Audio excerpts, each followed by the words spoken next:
KGF का पूरा नाम कोलार गोल्ड फील्ड्स है और फिल्म में इसके दूसरे अध्याय का नाम केजीएफ चैप्टर 2 रखा गया है। यश यानी रॉकी भाई को जिन्होंने हिंदी में आवाज दी है उनका नाम सचिन गोले हैं। आप उनकी एक झलक यहाँ देख सकते हो। ऑफर क्लोजेस सून। केजीएफ चैप्टर 2 के डायरेक्टर प्रशांत नील सर ने कोलार गोल्ड फील्ड्स में सोने की खानों को दिखाने के लिए हाईटेक टेक्नोलॉजी के साथ साथ वीएफएक्स यूज किए थे। लीड कास्ट के अलावा इस फिल्म में 800 से ज्यादा जूनियर आर्टिस्ट को लिया गया जिन्हें आप यहाँ देख रहे हो। बाकी इतने आर्टिस्ट को बाहुबली और बाहुबली 2 में भी हायर नहीं किया गया था। केवल यही नहीं, ज्यादातर फिल्म मेकर्स ऑब्जेक्ट मॉडलिंग और कॉपी पेस्ट से ही लोगों की भीड़ को मूवी में दिखाते हैं। एरी एलेक्सा SXT जैसी हाई डेफिनेशन कैमरे को सिनेमेटोग्राफर भुवन गोंडा ने कंधे पर रखकर सारे एक्शन सीन शूट किए थे ताकि शॉट परफेक्टली लिया जा सके। इतना ही नहीं, इस एक कैमरे का वजन ही 40 किलोग्राम है। वैसे इस फिल्म में 150 से ज्यादा कैमरे यूज हुए हैं जिन्हें डिफरेंट एंगल दिखाने के लिए इस्तेमाल किया गया था। मैं आपको बता दूं कि भुवन गोंडा सर डायरेक्टर साहब के पसंदीदा सिनेमेटोग्राफर हैं। उन्होंने केजीएफ चैप्टर 1 को बनाया था। इसके अलावा प्रभास के साथ उनकी अगली फिल्म सालार में भी भुवन गोंडा ही सिनेमेटोग्राफर हैं। फिल्म के कॉस्ट्यूम डिजाइनर नवीन शेट्टी है। इनके अलावा योगी जी राज भी थे। आप उन्हें और उनकी टीम को कलाकारों को कॉस्ट्यूम पहनाते हुए देख रहे हो। यहाँ उनके द्वारा अधीरा यानी संजय दत्त को तैयार किया जा रहा है। मैं आपको बता दूं कि उनके सूट का वजन यानी अधीरा के सूट का वजन ही 25 किलोग्राम था, जिसमें लेदर, कॉटन, जूट इत्यादि यूज किए गए हैं उस कपड़े को बनाने में। श्रीनिधि शेट्टी और यश का कॉस्ट्यूम डिजाइन सानिया सरधारिया ने किया है। उन्होंने लीड कास्ट को मॉडर्न और रेट्रो लुक बखूबी और पूरे परफेक्शन के साथ दिया था, तभी तो इस फिल्म के लुक से लेकर स्टाइल तक फेमस हो गए हैं। वैसे तो फिल्मों में कार चेजिंग सीक्वेंस को वीएफएक्स स्टूडियो में ही शूट करके दिखाया जाता है, बट इस फिल्म में ओरिजिनलिटी का पूरा ध्यान रखा गया था। यहाँ पर आप जिस कार को देख रहे हो जिसमें कि रॉकी रीना को बचाने जाता है, दरअसल यह फोर्ड मुस्तांग 1969 है जो कि काफी महंगी कार है। मुख्यतः केजीएफ चैप्टर 2 फिल्म की शूटिंग कोलार गोल्ड फील्ड्स के अलावा बेंगलुरु, हैदराबाद और मैसूर में शूट किया गया है, जिसके बारे में आप आगे जानोगे। वैसे तो मूवी में कोलार गोल्ड फील्ड्स के कुछ ही डिस्टेंस पर रॉकी का रॉयल प्लेस था, बट असल में उनके घर को दिखाया जो गया है वह लोकेशन हैदराबाद के ताज फलकनुमा पैलेस का है। बट फिल्म में हमें ये दोनों चीज एडिटिंग के जरिए एक साथ यानी अगल बगल में दिखाई गई थी। मूवी का यह सीन उस समय का है जब रॉकी को देखकर लगता है कि वह अब सब कुछ हार चुका है, बट वह इनायत अली से डील करने दुबई चला जाता है। तो वहां जो बीच वाली लोकेशन पर यह वाली शूटिंग आप देख रहे हो वह एक्चुअली इंडिया का ही लोकेशन है। कर्नाटक के पाडुकेरे बीच के मलपे में इस वाले सीक्वेंस की शूटिंग हुई थी। अब क्लाइमेक्स के इस सीन को देखिए। आपको क्या लगता है कि क्लाइमेक्स बनाना कितना डिफिकल्ट होगा?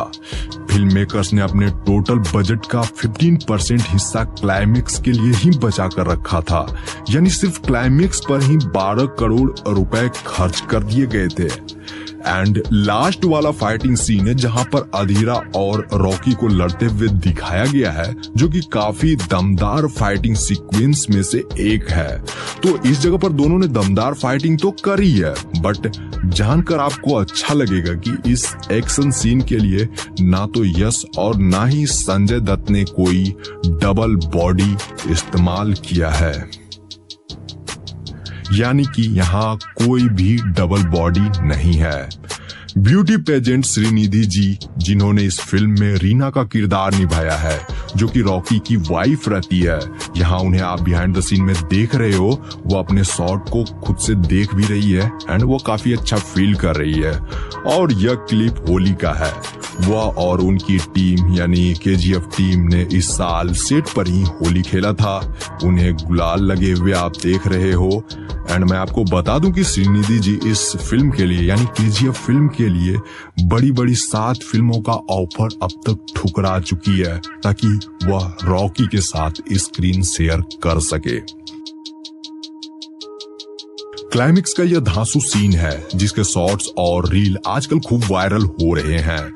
यह सीन फिल्म में आपको कुछ ऐसे दिखाया गया था। यहाँ पर रॉकी खतरनाक लुक में मिनिस्टर को मारने पहुंचता है।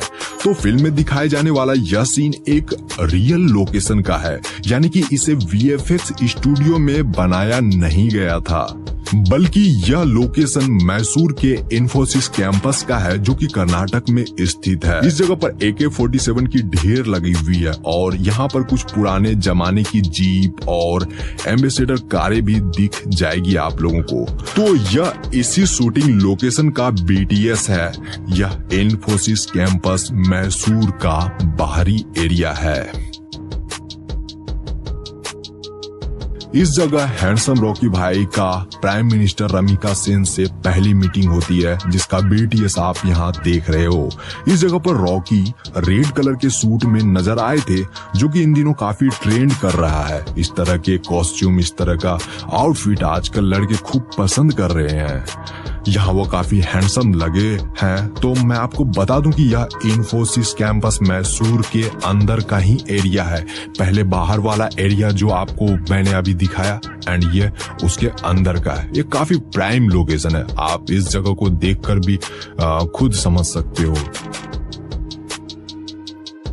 आप लोग यह लोकेशन देख रहे हो, असल में यह KGF यानी कोलार गोल्ड फील्ड्स का लोकेशन है। इसी जगह पर मूवी का 50% हिस्सा बना है।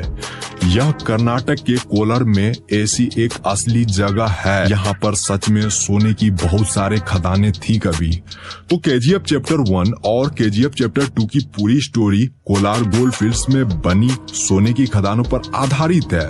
यह लोकेशन बेंगलुरु से लगभग 100 किलोमीटर की दूरी पर स्थित है एंड KGF चैप्टर 2 का भी सेट यही है।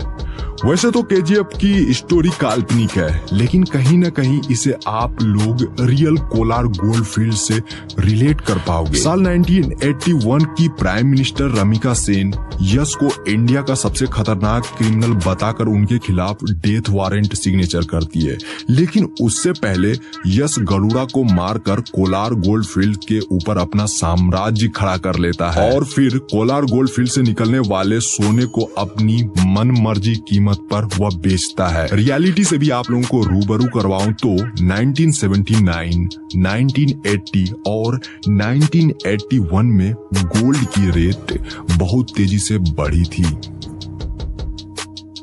1902 में कोलार नामक इस जगह पर गोल्ड माइनिंग शुरू हुई थी। माइनिंग के लिए बड़े बड़े इक्विपमेंट्स लगाए गए थे। उस समय ब्रिटिश की हुकूमत थी, जिससे कि उन्होंने भारत में गोल्ड माइनिंग के लिए एक डैम बनवाया, जिसे कावेरी डैम कहा जाता है। तो इस डैम से काफी मात्रा में बिजली उत्पादन की जाती थी। मैं आपको बता दूं कि तब एशिया में कुछ ही चुनिंदा देशों में इलेक्ट्रिसिटी जैसी कोई चीज आई थी, जिसमें सबसे फेमस था जापानी पावर हाउस, जो कि आसपास के देशों को बिजली प्रोवाइड करता था। कावेरी डैम से इतनी ज्यादा इलेक्ट्रिसिटी प्रोड्यूस होने लगी कि आसपास के शहरों को भी इसका फायदा मिलने लगा था। यही वह बड़ी वजह है जिससे कि बेंगलुरु देश का सबसे पहला बिजली संपन्न शहर बन गया था, जो कि फैक्ट भी है।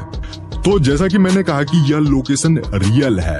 KGF चैप्टर 2 के डायरेक्टर प्रशांत नील सर चाहते तो ये पूरी फिल्म VFX स्टूडियो में भी बना सकते थे, लेकिन यहाँ जो सेट तैयार किए गए थे उनके पीछे काफी मेहनत लगी है। एंड मैं आपको बता दूं कि KGF मूवी के कोलार गोल्ड फील्ड के इस सेट को बनाने में 9 महीने लगे थे और 250 लोग प्रतिदिन काम करते थे। देखिए, गोल्ड माइनिंग के लिए साइनाइड का यूज किया जाता था पहले। यहाँ जो आप इस जगह पर इतने बड़े विशालकाय गड्ढे देख देख रहे हो यह फिल्म मेकर्स द्वारा नहीं करा गया, बल्कि ये माइनिंग करने से ही इतना बड़ा गड्ढा बना है। अब सोचो कितनी ज्यादा साइनाइड यहाँ यूज किए गए होंगे। यहाँ तक कि इस जगह पर साइनाइड के पहाड़ भी बन गए हैं एंड उसकी धूल से फिल्म मेकर्स और क्रू मेंबर्स को काफी ज्यादा परेशानी का सामना करना पड़ता था। तो आप लोगों ने यहाँ जाना कि KGF चैप्टर 2 को बनाने में कितना हार्ड वर्क लगा है। KGF चैप्टर 2 मूवी को बनाने में लगे हार्ड वर्क के बारे में आप लोगों ने तो जान ही लिया। ज्यादा से ज्यादा आप लोग शेयर करो ताकि और भी लोगों को पता चल सके कि ये फिल्म कितनी मुश्किलों से बनी है। Thanks for watching. मिलते हैं एक शानदार वीडियो में। अपना ख्याल रखिए। Take care. Bye bye.